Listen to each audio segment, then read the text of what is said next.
ہے حدیث کیا کہتی ہے، نبی نے دعا سکھائی کہ اے اللہ اتنا خوف، زیادہ خوف مسلط ہو گیا تو پڑھائی سے بھی گئے، نیند سے بھی گئے، کھانے سے بھی گئے. تو اللہ کا بھی اگر زیادہ خوف پیدا ہو گیا تو صحت بھی خراب ہوگی. بعض لوگوں کے دل میں جہنم کی آگ کا بہت خوف مسلط ہو جاتا ہے، وہ عبادت سے بھی جاتے ہیں، پھر وہ لائف کو جتنا انجوائے کرنا چاہیے جو شریعت نے اجازت دی اتنا بھی نہیں کر پاتے. تو اس لیے ہمارے نبی نے دعا سکھائی، اللہم اقسم لنا من خشیتک ما تحول به بیننا وبین معصیتک. یہ میں مناجات مقبولہ کی دعاؤں کا ایک تھوڑا سا تعارف پیش کر رہا ہوں آپ کے سامنے کہ کتنی پیاری دعائیں ہیں. اے اللہ ہمیں اتنا خوف اپنا دے دے جو ہمارے اور تیری نافرمانی کے درمیان آڑ. کیونکہ خوف کا مقصد ڈرنا برائے ڈرنا نہیں ہے، خوف کا مقصد ہے جہنم سے بچنا، اور وہ جب بچیں گے جب گناہ سے بچیں گے. تو کم سے کم اتنا خوف تو ہو کہ جب گناہ کی طرف دل مائل ہو تو تیرا خوف رکاوٹ بن جائے، گناہ سے روک لے ہم کو.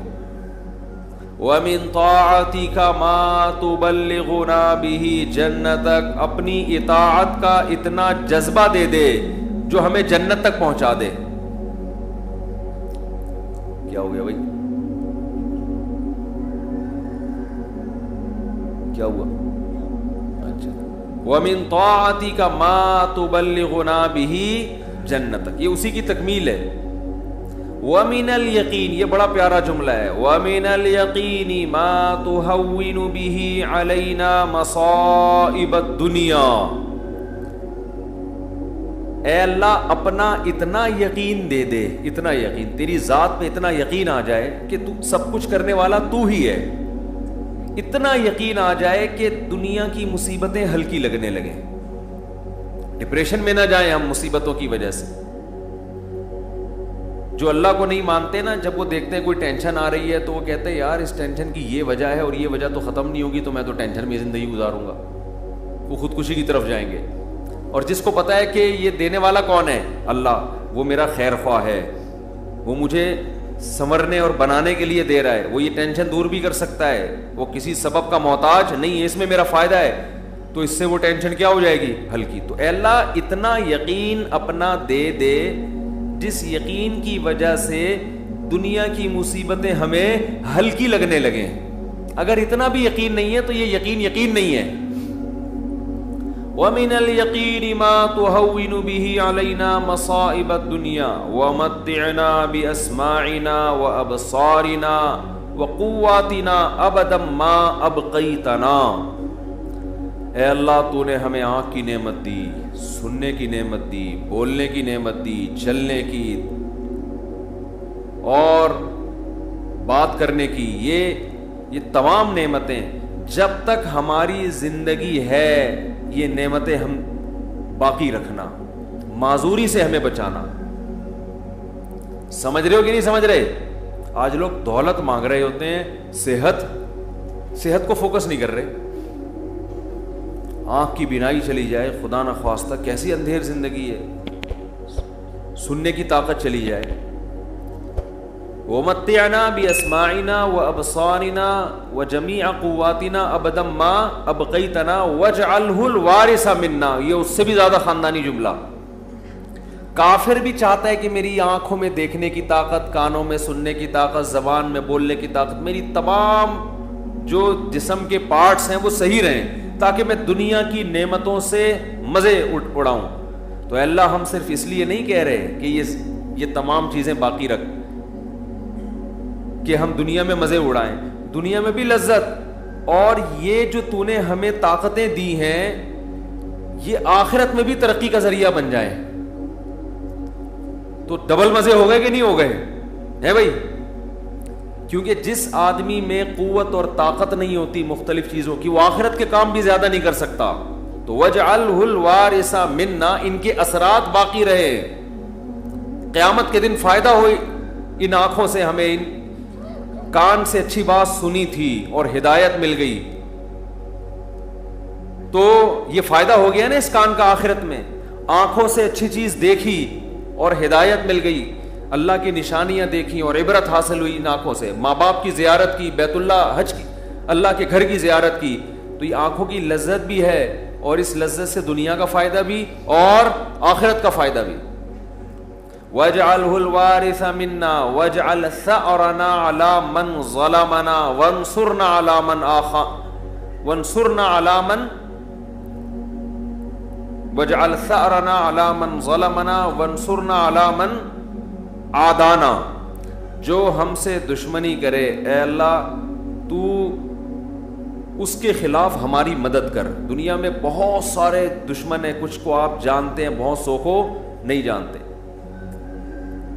وَلَا تَجْعَلْ مُصِيبَتَنَا فِي دِينِنَا. اے اللہ اگر کوئی مصیبت مقدر میں ہے ہی تو وہ دنیا کی طرف پھیر دینا, دین ہمارا اس سے محفوظ رکھنا. دنیا کی مصیبت ختم ہو جاتی ہے, دین پہ کو نقصان اگر ہو گیا اس کے اثرات ہمیشہ ہمیشہ رہیں گے. وَلَا تَجْعَلْ مُصِيبَتَنَا فِي دِينِنَا وَلَا تَجْعَلِ الدُّنْيَا أَكْبَرَ هَمِّنَا. یہ جب مانگا کرے نا خوب شوق سے, اس کا مفہوم سوچ سوچ کے, اے اللہ دنیا ہمارا بڑا غم نہ بنا دینا کہ ہماری بڑی چاہت ہی کیا ہو.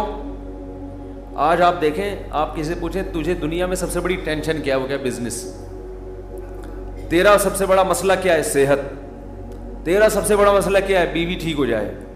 تیرا سب سے بڑا مسئلہ کیا ہے جو تو چاہتا ہے, یار میرا سب سے بڑا مسئلہ ہے میری شادی ہو جائے. تیرا سب سے بڑا مسئلہ کیا ہے, یار ابا ٹھیک ہو جائیں. تیرا سب سے بڑا مسئلہ کیا ہے, یار میرے بال نہیں ہے سر پہ, میں سارا دن اسی کوشش میں لگا رہتا ہوں سر پہ بال نکل آئیں. بھائی تیرا سب سے بڑا مسئلہ کیا ہے, بھائی مجھے اللہ نہ کرے کینسر ہے, میرا سب سے بڑا مسئلہ اس وقت یہ بن چکا ہے میرا کینسر کسی طرح سے ٹھیک ہو جائے. بھائی تیرا سب سے بڑا مسئلہ کیا ہے, یہ لوگوں کی آپ سروے کریں تو یہی ہوگا نا. سمجھ میں آ رہی ہے بات. اکبر ہمینا کا مطلب سب سے بڑا مسئلہ, سب سے بڑی ٹینشن. بھائی تیرا سب سے بڑا مسئلہ کہ یار میرے بچے میرے قابو میں نہیں ہیں, میری سب سے بڑی خواہش ہے میرے بچے انسان کے بچے بن جائیں. بھائی تیرا سب سے بڑا مسئلہ کیا ہے, بھائی اس کا سب سے بڑا مسئلہ اس کو خدا نخواستہ فالج ہوا ہوا ہے, اس کی ابھی سب سے بڑی کوشش یہی کہ فالج ٹھیک ہو جائے اس کا. نبی دعا سکھا رہے ہیں یہ کبھی بھی ہمیشہ اللہ سے پناہ مانگو, اے اللہ یہ چیزیں میرے مسئلے تو رہیں, سب سے بڑے مسئلے نہ رہیں. سب سے بڑا مسئلہ ایک ہی ہو, آخرت. بھائی یہ مسئلہ ختم ہو گیا, کوئی دوسرا مسئلہ آ جائے گا آپ کے ساتھ. کیا خیال ہے, ادھر میری طرف دیکھیں, ادھر کیوں دیکھ رہے ہیں. ابھی آپ کا سب سے بڑا مسئلہ ہے میرا بیان سنیں, آپ بیٹھ گئے. اچھا مجھے کچھ اس وجہ سے دیکھ رہے تھے آپ مجھے. اچھا ٹھیک ہے ٹھیک ہے, میں دیتا ہوں, اس میں دیتا ہوں دعا میں. 4 لاکھ روپے جمع کرنا ہے 25 اس کے لیے تھوڑی سی. اچھا میں جمعے کی نماز کے بعد دیتا ہوں. تو سب سے بڑا مسئلہ جو میرا اور آپ کا ہو تو حدیث میں آتا ہے کہ اللہ سے دعا مانگو, لا تجعل الدنیا اکبر ہمنا. اے اللہ یہ دنیا کے جو بکھیڑے اور مسائل ہیں یہ ہمارا سب سے بڑا مسئلہ نہ ہو. سب سے بڑا مسئلہ ہمارا ایک ہو, بھائی کینسر ٹھیک ہو یا نہ ہو, آخرت صحیح ہو جائے. ہم نے ایسے علماء کو دیکھا ہے موت کے وقت شفا کی زیادہ فکر نہیں ہے ان کو کہ میں ٹھیک ہو جاؤں, فکر یہ ہے کہ بھلے مر جاؤں لیکن مغفرت ہو جائے آخرت میں. ہمارے ایک استاذ تھے 45-50 سال بمشکل ان کی عمر ہوگی, بیمار ہو گئے بہت سخت. تو میں جب بھی ان سے ملنے کے لیے جاتا ان کی عیادت کے لیے, عام طور پہ جب آپ بیمار کی عیادت کے لیے ملے تو بس وہ ایک ہی چیز کر رہا ہوگا, یار میں ٹھیک ہو جاؤں, بس میں ٹھیک ہو جاؤں, بس میں ٹھیک ہو جاؤں, فلاں ڈاکٹر. وہ اس کے علاوہ اس کی کوئی چاہت نہیں ہوتی. ہم جب ان سے ملنے کے لیے گئے تو بڑی شدید تکلیف میں, نلکیاں لگی ہوئی ہیں, ڈرپ چڑھ رہی ہے, بہت کمزور ہو گئے. ہم نے کہا کیسی طبیعت ہے, کہہ رہے طبیعت ٹھیک نہیں ہے, دعا کرو اللہ مجھے شفا دے دے. پھر تھوڑی دیر میں کہنے لگے بس دعا کرو اللہ مجھ سے آخرت میں حساب نہ لے. ہر تھوڑی دیر کے بعد, بھائی اگر میری زندگی ختم ہو رہی ہے تو بس دعا کرو اللہ مجھ سے آخرت میں حساب نہ لے. دنیا دار آدمی کہتا ہے بس ختم ہو رہی ہے تو نہیں, ختم نہیں ہو, بس یہ دعا کرو, یہ میں مرنا نہیں چاہتا بھائی میں کسی بھی قیمت پہ. وہ اللہ سے مانگ بھی رہے کہ شفا. ہم اللہ کے بندے ہیں, ہم نے اللہ کے سامنے یہ تھوڑی کہنا ہے کہ اللہ تیری مرضی ٹھیک کرتا ہے تو کر دے, نہیں تو نہیں, یہ نہیں. ہم نے تو دعا تو یہی مانگنی ہے, اللہ ہم کمزور ہیں ٹھیک کر دے. بڑا مسئلہ اس سے بھی بڑا ہے. وہ کیا ہے؟ آخرت. کمپیئر ہے, کمپیریٹیو ڈگری ہے. اگر کوئی مسئلہ آپ کا سب سے بڑا ہے تو آخرت اس سے بھی بڑا مسئلہ ہونا چاہیے. اگر آپ کا مسئلہ آپ کی بیگم ہے تو آخرت اس سے بھی بڑا مسئلہ ہونا چاہیے. اکبر ہمنا, سب سے بڑا مسئلہ میرا اور آپ کا کیا ہونا چاہیے؟ اللہ. اب یہ ہم کبھی بیان میں سن لیتے ہیں, لیکن جب آپ پراپر یہ دعائیں مانگتے رہیں گے, اے اللہ میرا سب سے بڑا مسئلہ دنیا نہ ہو, تو دل پہ اثر ہوگا کہ نہیں ہوگا؟ اس کا استحضار ہوگا کہ نہیں ہوگا کہ میں تو اللہ سے بار بار یہی مانگتا ہوں کہ میرا سب سے بڑا مسئلہ دنیا نہ ہو, اور آج میں نے سب سے بڑا مسئلہ اس کو بنایا ہوا ہے. وَلَا تَجْعَلِ الدُّنْيَا أَكْبَرَ هَمِّنَا وَلَا مَبْلَغَ عِلْمِنَا, میری نالج کی انتہا بھی دنیا نہ ہو. آپ کی نالج گھوم پھر کے کس کی طرف آتی ہے؟ دنیا کی طرف. تو اس کا بھی وہی مفہوم ہے جو پہلے والے جملے کا مفہوم ہے. وَلَا مَبْلَغَ عِلْمِنَا وَلَا غَایَةَ رَغْبَتِنَا وَلَا تُسَلِّطْ عَلَيْنَا مَن لَّا يَرْحَمُنَا, اے اللہ کوئی ایسا شخص ہم پہ مسلط نہ کر جو ہم پہ رحم نہ کرے. ہر آدمی کے اوپر کوئی نہ کوئی ہوتا ہے. آپ گھر کے سربراہ ہیں تو عورت کے اوپر آپ مسلط ہیں, وہ یہ دعا مانگ سکتی ہے. آپ دفتر میں جاتے ہیں تو آپ کا باس آپ پہ مسلط, علاقے کا ناظم آپ پہ مسلط, صدر وزیر اعظم آپ پہ مسلط. تو اللہ جو بھی ہمارے بڑے ہیں ان کی طبیعت میں رحم کا جذبہ رکھ. وَلَا تُسَلِّطْ عَلَيْنَا مَن لَّا يَرْحَمُنَا وَلَا لا تجعل الدنیا اکبر ہمنا ولا مبلغ علمنا ولا غایت رغبتنا ولا تسلط علینا من لا یرحمنا. یہاں تک دعا ہے یہ, اور بہت ساری دعائیں. اللہم اجعل حبک احب الاشیاء الی, اے اللہ میں دنیا میں جتنی چیزوں سے محبت کرتا ہوں, میں نہیں کہہ رہا کہ وہ محبت ختم کر دے, اپنی محبت ان تمام چیزوں پہ غالب کر دے. سب سے محبت ہو, لیکن جہاں تیری محبت اور مخلوق کی محبت میں ٹکراؤ ہو وہاں غالب کون ہو؟ تیری محبت. کیا مطلب؟ کبھی کسی کو خوش کرنے کے لیے تجھے ناراض کرنا پڑے تو اس کو ناراض کر دوں, تجھے ناراض نہ کروں. جس سے زیادہ محبت ہوتی ہے اس کے لیے چھوٹے محبوب کو انسان ناراض کر دیتا ہے, چھوٹے کے لیے بڑے محبوب کو انسان ناراض نہیں کرتا. یہ نہیں ہوتا. وَاجْعَلْ خَوْفَكَ أَخْوَفَ الْأَشْيَاءِ إِلَيَّ, اے اللہ دنیا میں بہت ساری چیزیں ایسی جن سے انسان خوف زدہ ہوتا ہے اور ہونا چاہیے. تو میں یہ نہیں کہتا چیزوں کا خوف ہی ختم کر دے, لیکن اپنے خوف کو ان تمام خوفوں پہ غالب کر دے. اپنے خوف کو ان تمام خوفوں پہ, جہاں تیری نافرمانی ہو وہاں کسی سے نہ ڈروں میں, جو اکھاڑنا ہے اکھاڑ لو بھائی, نماز نہیں چھوڑ سکتا میں. ہوتا ہے نا, باس کہہ رہا ہوتا ہے آپ کو اجازت نہیں ہے نماز پڑھنے کی, بھائی آپ نے جو اکھاڑنا ہے اکھاڑ لو. ہمارے ایک رشتے دار تھے کیا ہیں, اللہ ان کی عمر میں برکت دے, شپ پہ تھے, کیپٹن. تو ان کے والد صاحب اتنا بیمار ہوئے کہ ہمارے نانا ہی, بتانے میں کوئی حرج نہیں ہے, بیمار ہوئے نانا ہمارے, یعنی اب ظاہر ہے میں ماموں کی بات کر رہا ہوں نا, پھر یہ تو بیمار ہو گئے. وہ ان کو اطلاع دی گئی شپ پہ کہ آپ کے والد صاحب بستر مرگ پر ہیں, بس اب دنیا سے جانے والے ہیں. انہوں نے کمپنی کو کہا کہ میرے والد صاحب کی طبیعت بہت خراب ہے, میں اس آخری وقت میں اپنے باپ کے ساتھ ہونا چاہتا ہوں. وہ بتا رہے تھے خود. کمپنی نے کہا کہ چھٹی نہیں ہے آپ کو. انہوں نے کہا ایسی کی تیسی, صحیح پکڑو اس کو, چھٹی دینی ہے تمیز سے دو, نہیں دینی ہے تو میں چھوڑ کے جاؤں. یہ کیسے ہو سکتا ہے؟ میرا باپ دنیا سے جا رہا ہے اور میں یہاں کمپنی کے لیے بیٹھا رہا ہوں. یہاں پہ کمپنی بعد میں ہے, باپ کون ہے؟ پہلے ہے. خیر وہ دے دی ان کو تمیز سے چھٹی. انہوں نے تھوڑی بدماشی بھی کرنی پڑتی ہے. تو بھائی چھٹی دو مجھے, نہیں تو رکھو کسی دوسرے بندے کو, یہ میرا ہیڈک نہیں ہے. غیرت ختم نا, مارکیٹ میں غیرت ہی نہیں ہے.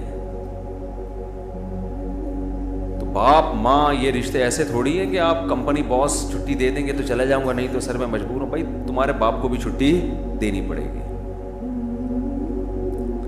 تو ایسے ہی نماز کے لیے بھی ہمارے حضرت ایک واقعہ سنایا کرتے تھے, بس یہ واقعہ کر کے بیان ختم کرتا ہوں. کہ ایک صاحب کو اسلام آباد میں کسی کمپنی میں جاب ملی, تو کمپنی نے ان کو انٹرویو کے دوران بتا دیا کہ آپ کو نماز پڑھنے کی اجازت نہیں ہوگی. اس نے کہا میں یہ جاب, حالانکہ سارے انٹرویوز پورے ہو گئے تھے, سلیکشن ہو چکا تھا ان کو, لیکن آخری میں ان کو یہ بتا دیا. انہوں نے کہا میں نہیں کرتا یہ جاب, اچھی خاصی تنخواہ تھی. تو اس نے کہا کہ کیا آپ پکے نمازی ہیں؟ اس نے کہا نہیں میں تو نماز نہیں پڑھتا. کہ جب آپ ویسے ہی نہیں پڑھتے ہیں بھائی تو پھر آپ کو کیا مسئلہ ہے؟ اس نے کہا میں ویسے ہی نہیں پڑھتا, سست ہوں, کاہل ہوں, تمہارے مشورے پہ میں نماز چھوڑ دوں یار؟ کمپنی کے کہنے پہ میں چھوڑ دوں؟ خدا کہے گا نا کہ تیرا دل اپنا ہی نہیں چاہتا تھا, ہے بھائی تیرا اپنا دل نہیں چاہتا تھا, تو نالائق تھا, لیکن اب کمپنی اور خدا کا مقابلہ ہو رہا ہے تو اس کو تو نے خدا بنا لیا ہے. یعنی ہم اتنا پروٹوکول تھوڑی کمپنی کو دیں گے, باس کو دیں گے کہ تو کہہ دے نماز چھوڑ دو, تو ہمارا باپ ہے جو تو کہہ دے یہ کام تو ہم باپ کے کہنے پہ ہی. اگر آپ کا نماز پڑھنے کا موڈ ہوا اور ابا کہہ رہے نہیں پڑھو, ایسے موقع پہ آدمی کہتا ہے ابا میرا اپنا آج تو میرا موڈ بن گیا ہے, میں کیسے چھوڑ دوں نماز. تو یہاں تو ابا کو آدمی لفٹ نہیں کراتا میرے بھائی, جو کرنے والے ہوتے ہیں. باس کو اتنا باپ کیوں بنا لیں گے ہم؟ تو باس کی چمچا گیری اتنی کیا کرو جتنی قیامت میں افورڈ کر سکو. یہ بھی انسان ہے, اتنا زیادہ فری نہیں کرایا کرو. میں یہ نہیں کہہ رہا اپنے باس سے بدتمیزیاں شروع کر دیں, آپ بد کلامیاں شروع کر دیں, عزت دینی چاہیے, لیکن اللہ سے آگے تھوڑی نکالنا ہے اس کو, اللہ سے آگے تھوڑی رکھنا ہے. تو ہمارے حضرت کو وہ بڑا پسند آیا بے نمازی, کہا کہ دیکھو غیرت ہے اس میں. اتنی بڑی جاب ٹھکرا دی اس نے. بولا بھائی تمہارے کہنے سے تم نے, یعنی میں اس لیے اب نماز نہیں پڑھ رہا کہ کمپنی کی طرف سے اجازت نہیں ہے. تو کمپنی کون ہوتی ہے مجھے روکنے والی؟ تم چند لاکھ روپے تنخواہ دے کے تم نے ہمیں غلام بنا لیا ہے. تو اگر ہم اللہ کی نہیں مانتے تو تمہاری بھی نہیں مانتے, ٹھیک ہے نا؟ تو تمہاری تو ہم پہلے ٹھکرائیں گے. تو غیرت مند بے نمازی, غیرت مند بے نمازی.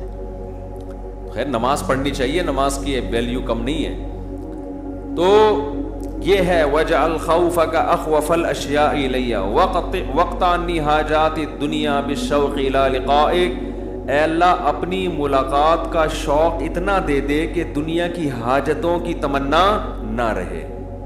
اتنا شوق ہو جائے کہ اس دنیا میں سب سے بڑا شوق ہی یہ بن جائے. تو پھر یہ ثانوی درجے میں ہوں. اور آخری جملہ اس دعا کا وَإِذَا أَقْرَرْتَ أَعْيُنَ أَهْلِ الدُّنْيَا مِن دُنْيَاهُمْ فَأَقْرِرْ عَيْنِي مِنْ عِبَادَتِكَ. اے اللہ جب لوگوں کی آنکھیں اس دنیا سے ٹھنڈی ہوں, کسی کو پتہ چلا کہ بحریہ ٹاؤن میں 3 پلاٹ اس کے نام نکل آئے, آنکھیں ٹھنڈی ہو گئیں, بتاتا پھر رہے ہو بھائی ماشاءاللہ ادھر رشتہ ہو گیا, ہاں بھائی مفتی صاحب کا بیان اثر کر گیا ہے, آنکھیں ٹھنڈی ہوتی نا, گاڑی آ گئی, پیسہ آ گیا. تو اے اللہ اس وقت میری آنکھیں اپنی عبادت میں ٹھنڈی کرنا, مجھے عبادت کی ایسی لذت دے دے, اپنے سامنے راز و نیاز اور مناجات کی, اور اپنے سامنے دعا مانگنا اور نماز پڑھنا اور تیری تلاوت کرنا اور تیری عبادت کرنا, تیرے سے تعلق ایسا ہو جائے کہ میری آنکھیں دنیا سے ٹھنڈی نہ ہو. مجھے مزہ کس میں آئے؟ تجھ سے راز و نیاز کرنے میں. یہاں بھی یہ نہیں کہا جا رہا مجھے دنیا نہیں دینا, مجھے پلاٹ نہیں چاہیے, مجھے گاڑی نہیں چاہیے. چاہیے بھائی, کون مستغنی تھوڑی ہے اللہ سے, سب کچھ چاہیے, لیکن جو لذت ہو نا, لذت وہ ان چیزوں میں نہیں ہو, ان ٹکڑوں میں, کھلونوں میں. لذت کس میں ہو؟ آخرت میں, تجھ سے تعلق میں. تو وہ خرید لیں مناجات مقبولہ, کیونکہ دعائیں تو بہت ہیں نا, ہم کن کن دعاؤں پہ بیان کرتے رہیں. تو ایک دن ہفتے کو آپ نے جو اس میں لکھا ہوا ہے ہفتے کو یہ پڑھے, اتوار کو, آسانی کے لیے, ترتیب کے لیے. تو اس سے پورا ہفتہ 1 دن 2 دن 3 دن 4 دن پھر پڑھتے رہیں گے تو وہ دعائیں آہستہ آہستہ آپ کو یاد ہونا شروع ہو جائیں گی. پھر ایک دن آپ آٹو پہ ہو جائیں گے, ٹھیک ہے. جیسے میں بعض چیزوں پہ آٹو پے ہو گیا ہوں, خود بخود منہ سے نکلنا شروع ہو جاتی ہیں خود بخود. کچھ چیزیں ہیں وہ پھر کبھی بیان میں بتاؤں گا انشاءاللہ. تو وہ آٹو پہ آ گیا ہوں, تو وہ خود بخود ہونا شروع, تو وہ آپ کو دعائیں آہستہ آہستہ خود بخود یاد, اور آپ کو محسوس ہوگا آپ کے دل کی کیفیت آہستہ آہستہ چینج ہو رہی ہے. اللہ تعالیٰ سمجھ